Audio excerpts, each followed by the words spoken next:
He thought his bank was running smoothly until he went undercover and found a terrified employee trapped under a manager's control. Derrick Lawson had spent his entire life working his way up in the banking industry. He wasn't born into wealth. He didn't have connections that smoothed his path. Everything he had, he built from the ground up, starting as a part-time teller in college, grinding through long hours and dealing with impatient customers while balancing coursework. He knew what it meant to work behind the counter, to clock in and out, and to worry about making ends meet. That's why, even after becoming the CEO of Ashford National Bank, he refused to sit in a corner office and make decisions based solely on reports and numbers.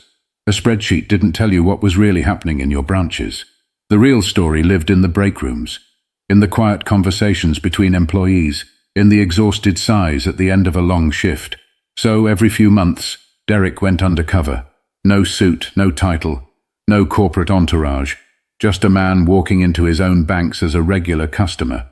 Most of the time he found small issues, long wait times, an employee struggling with the software, a customer service rep who looked like they could use a break. But every now and then, he saw something that shook him. Tonight, he chose a small branch in Columbus, Ohio.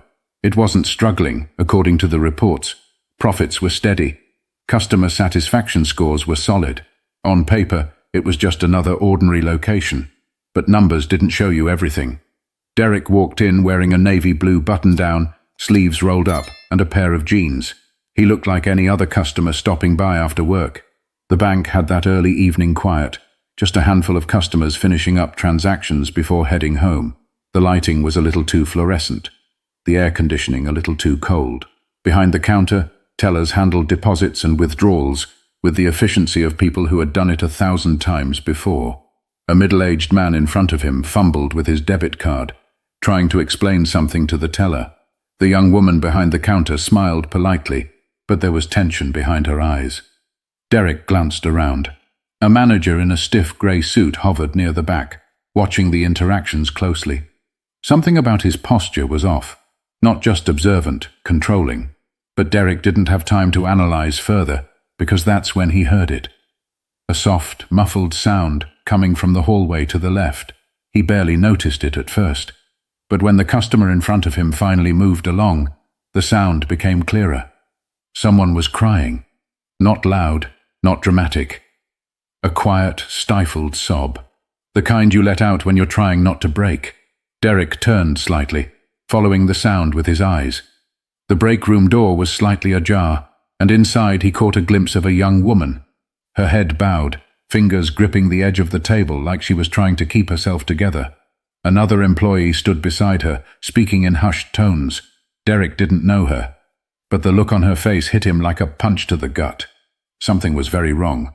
But the question was, what? And that's when Derrick decided he wasn't leaving until he found out. Derrick stood in line, his body still facing the counter, but his mind was elsewhere. The crying. It wasn't just frustration. It was pain. He knew the difference. He had seen employees overwhelmed by busy days or irritated by difficult customers. But this was something deeper. His instincts told him to walk over, ask if she was okay.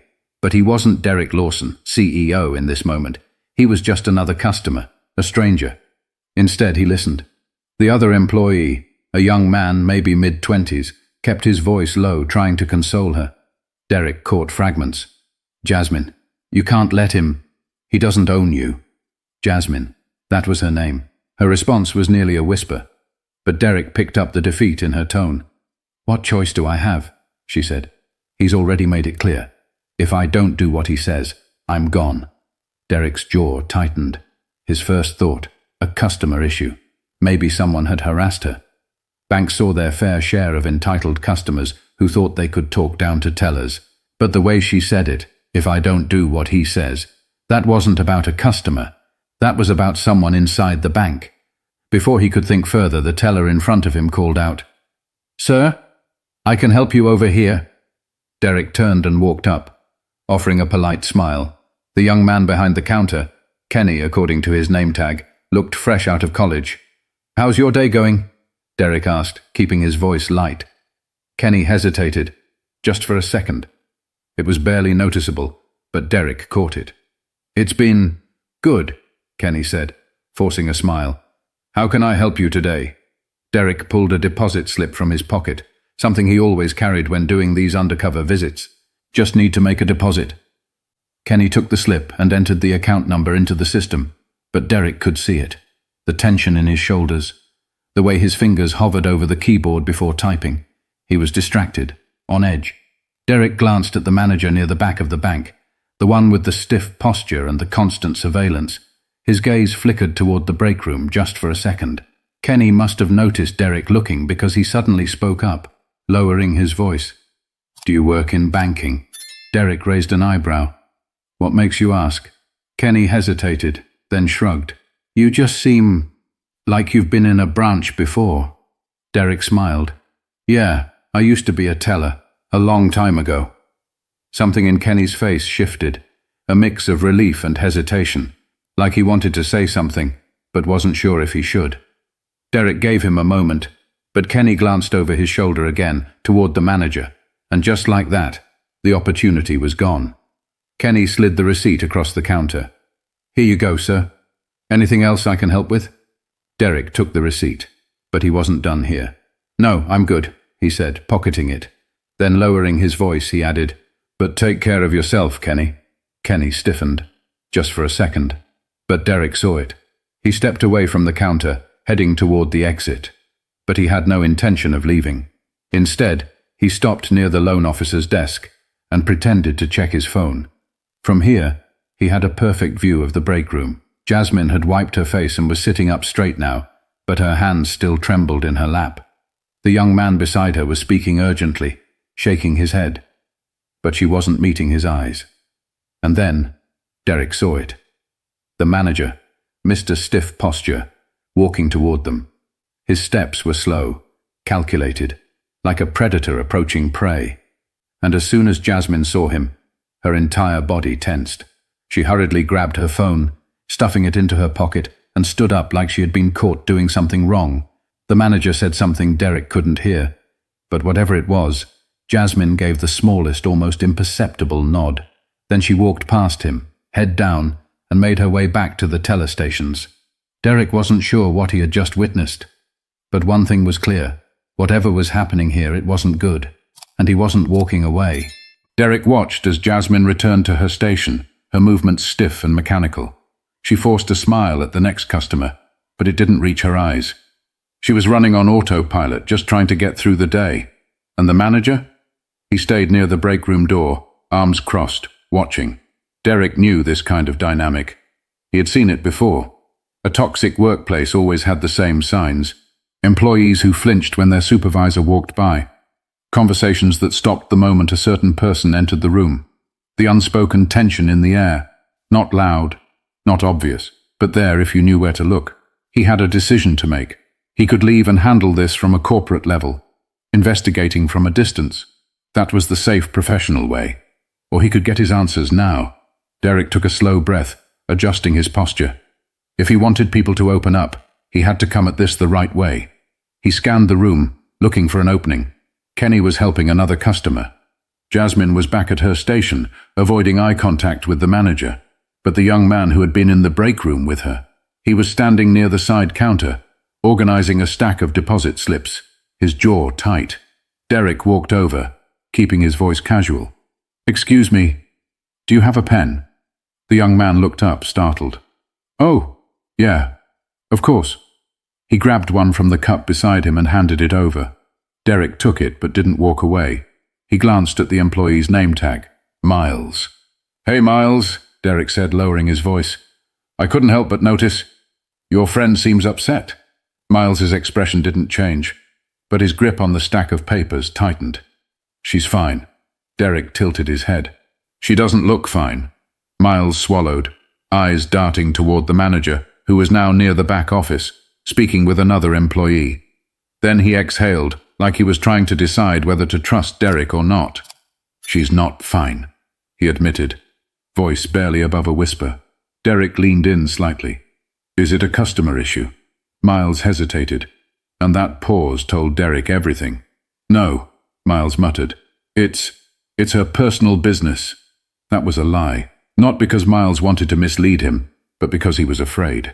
Derrick could see it in the way he kept his voice low. in how his eyes kept flicking toward the manager. "How long has she been working here?" Derrick asked, keeping his tone light, conversational. "A little over a year," Miles answered automatically. Then he tensed. "Why?" Derrick shrugged. "Just wondering if she likes it here." Miles let out a humorless chuckle. "She doesn't, but she can't afford to leave." And there it was, the real problem. Jasmine wasn't just unhappy. She wasn't just stressed. She was trapped. Derrick's gut tightened. He had seen situations like this before, where employees felt stuck, unable to walk away because of financial pressure, personal struggles, or worse, fear.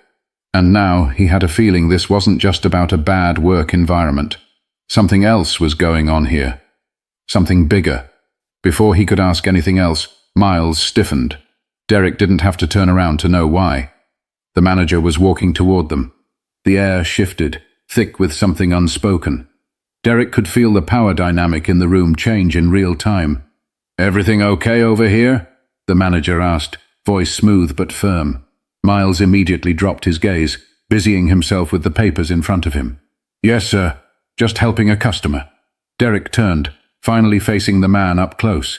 Mid-40s, crisp suit, sharp features, eyes that had seen too much and cared too little. This wasn't just a bad boss. This was someone who knew exactly how much control he had, and enjoyed it. The name tag on his blazer read Ron Halverson. "Can I help you with something?" Halverson asked, tone polite but edged. Derrick offered a casual smile. "Just getting a pen. Miles here was kind enough to help me out." Halverson didn't break eye contact. "Good." He clapped Miles on the shoulder, a little too firm. "Let's stay focused on work." Miles nodded quickly, eyes on the papers. "Yes, sir." Derrick clenched his jaw but didn't react. Not yet. He thanked Miles and stepped away, feeling Halverson's eyes on him the entire time. As he made his way toward the door, his mind was already made up. He wasn't leaving. Not until he found out exactly what was happening in this bank. Derrick stepped outside, letting the evening air cool his frustration. But he wasn't leaving. Not yet. He walked toward his car, just far enough to make it look like he was done with his business, then leaned against the hood, pretending to check his phone. In reality, he was thinking. Hard. Something wasn't adding up. Jasmine was terrified. Miles was hesitant. And Halverson? That man had the look of someone who thrived on control. Derrick had dealt with plenty of bad managers before, but this was different. This was calculated. If he wanted real answers, he needed to talk to someone who wasn't afraid.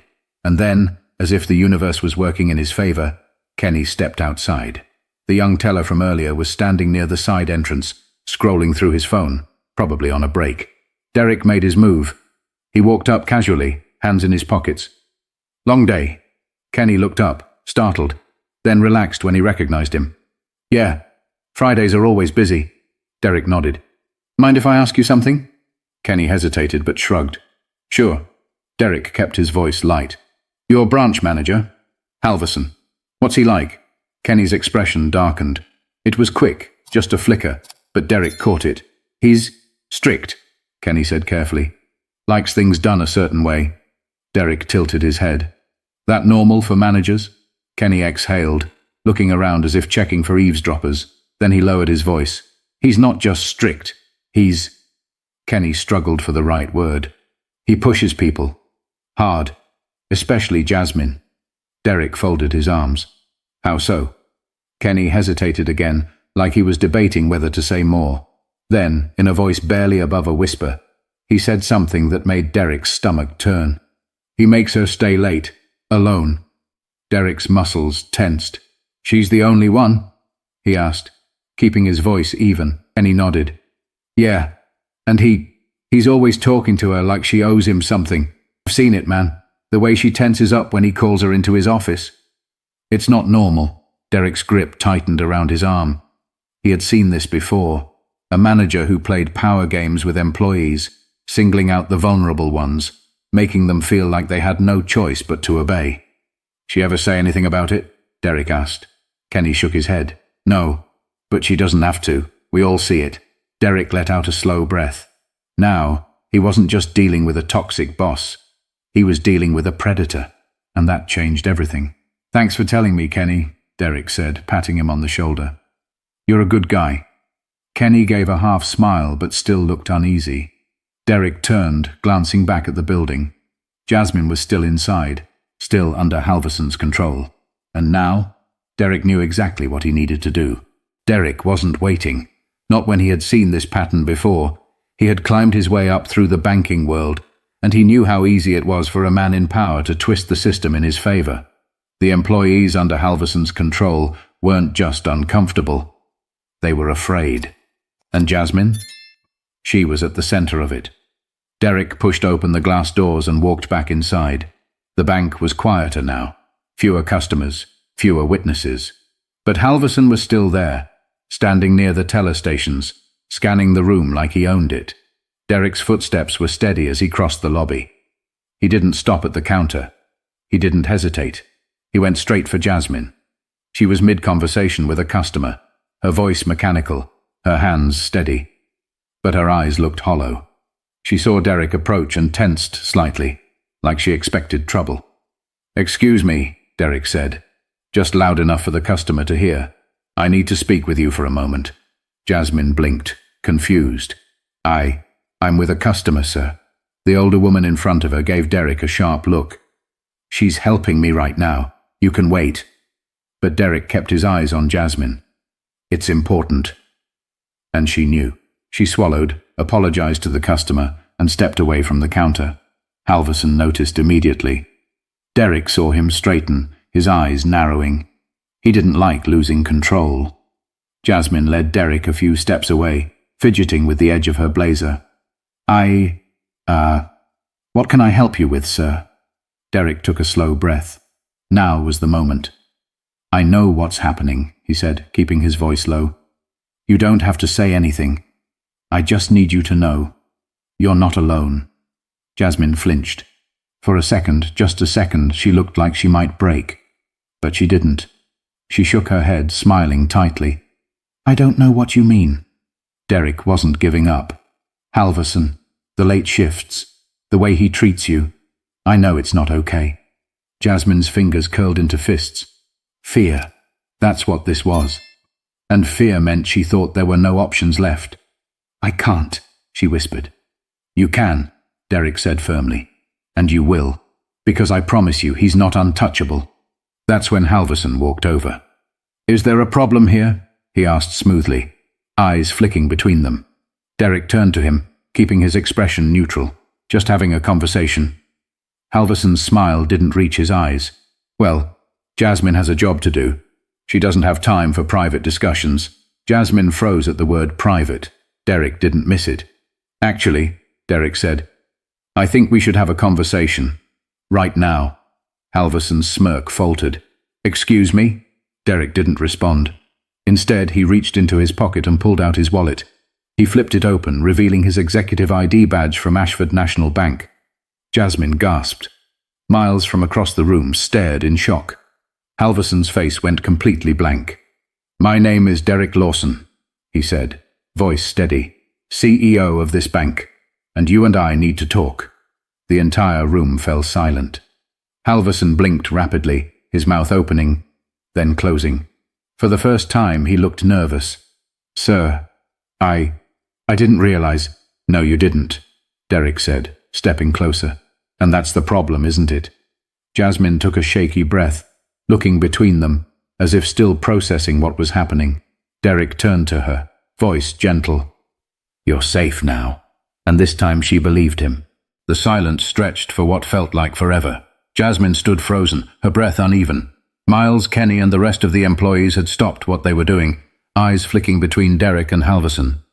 Customers whispered among themselves, sensing something bigger than an ordinary work dispute. But Derrick, he didn't break eye contact with Halverson. "You and I need to talk. In your office," Derrick said, his voice steady but firm. Halverson opened his mouth, then shut it. He was scrambling, calculating how much trouble he was actually in. Sir, Halverson stammered, "I assure you, there's been a misunderstanding. If you'd just give me a moment to—" Derrick didn't move, didn't blink. "Your office." "Now." Halverson swallowed hard, his confidence cracking. He turned stiffly and led the way toward his office. Derrick followed, but before stepping inside, he turned back to Jasmine. "Stay here," he said gently. "This won't take long." Jasmine barely nodded, her hands trembling at her sides. Derrick stepped inside the office and closed the door behind him. Halverson took a seat at his desk, trying to pull himself together. He let out a forced chuckle, shaking his head. "I have to say, sir, I didn't expect to see you here tonight. A bit unusual for the CEO to visit a branch without notice." Derrick leaned forward, resting his hands on the desk. "You know what else is unusual?" he said, voice low. "A branch manager abusing his power to intimidate his employees." Halverson flinched. I know what you've been doing," Derrick interrupted. "I know about the late-night shifts. I know about the way you treat Jasmine. And I know you think you can get away with it."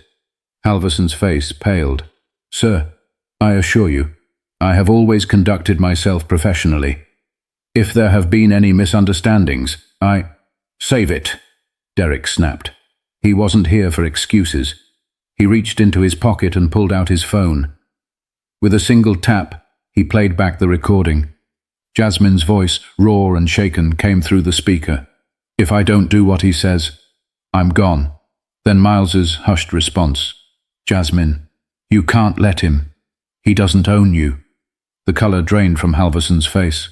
"You should have known better," Derrick said, his voice colder now. "You've been playing this game for a long time, haven't you? Preying on the employees who need this job the most, making them feel trapped. But let me be very clear, you just ran out of time." Halverson's hands trembled. "Please, I can explain." Derrick straightened. "No, you can't." He pulled out his phone again, this time dialing corporate HR. "You're done," Derrick said simply. "You will never work in this industry again." Halverson sat there, frozen, as Derrick stepped toward the door. His power was gone, and Derrick, he wasn't done yet. When Derrick walked out of the office, the tension in the lobby was thick. Jasmine, Miles, Kenny, everyone was waiting. Derrick took a breath, then looked directly at Jasmine. "He's gone," he said softly. "You're safe." Her lips parted slightly, her breath catching. Disbelief. Relief. Then for the first time that night, her shoulders relaxed. Miles let out a slow exhale. Kenny looked stunned. Other employees exchanged glances as if they weren't sure whether to believe what they'd just witnessed. But Derrick knew this wasn't the end. He turned to the team. "You've all been working under someone who didn't deserve his position. That changes now." Jasmine wiped at her eyes, swallowing hard. "What happens next?" Derrick gave her a small, reassuring smile. "You tell me." Jasmine stared at Derrick, processing his words. "You tell me." For the first time in over a year, she felt something unfamiliar. Control. She glanced at Miles, who was still in shock, and then at Kenny, who gave a small, hesitant nod. They were all waiting for her to speak. Jasmine took a shaky breath. I don't want anyone else to go through this. Not here. Not anywhere." Derrick nodded. "And they won't." He turned to the rest of the employees. "From now on, this branch is under direct review. We'll be making changes, not just replacing Halverson, but making sure no one else like him gets this kind of power again." The room was quiet, but the weight of his words settled in. Then Miles spoke up. "Sir, I don't mean to overstep, but this isn't just about Halverson." Derrick's gaze sharpened. "Go on." Miles hesitated, but then he took a step forward. His voice was stronger now. "The way things work here, it's not just one bad manager. The pressure, the way we're treated, the fear of speaking up, it's bigger than just this branch." Kenny nodded in agreement.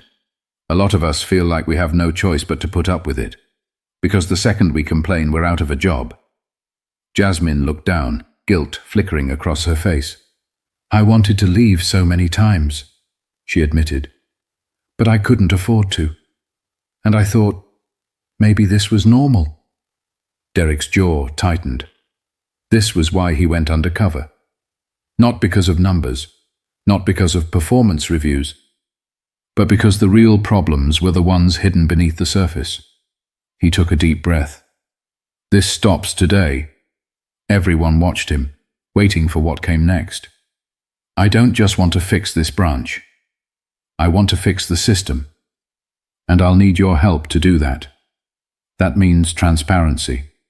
That means trust. That means if something is wrong, you speak up. Jasmine still looked uncertain. And if we do, will anyone actually listen? Derrick met her eyes. I will. Jasmine studied him for a long moment. Then finally she nodded. For the first time that night, she looked like she believed it. An hour later, Derrick sat in his car, watching the employees slowly lock up for the night. Jasmine walked out with Miles and Kenny, the three of them talking quietly. They looked lighter, like the weight of the last year had finally started to lift. Derrick exhaled, running a hand over his face. This had been one branch, one manager, in one location. But how many more were out there? How many employees, just like Jasmine, were afraid to speak up? How many times had he looked at a spreadsheet and thought everything was fine, when it wasn't? Being a leader wasn't just about profit margins or efficiency. It was about people. And tonight, he had been reminded of exactly why he did this job. Too often, people in power look the other way. They see employees as numbers, not human beings. But leadership isn't about control. It's about responsibility. If you ever feel trapped in a situation where someone is abusing their power, speak up. And if you see someone else struggling, don't stay silent. Because sometimes, all it takes is one person to break the cycle. And if this story resonated with you, share it. You never know who might need to hear it.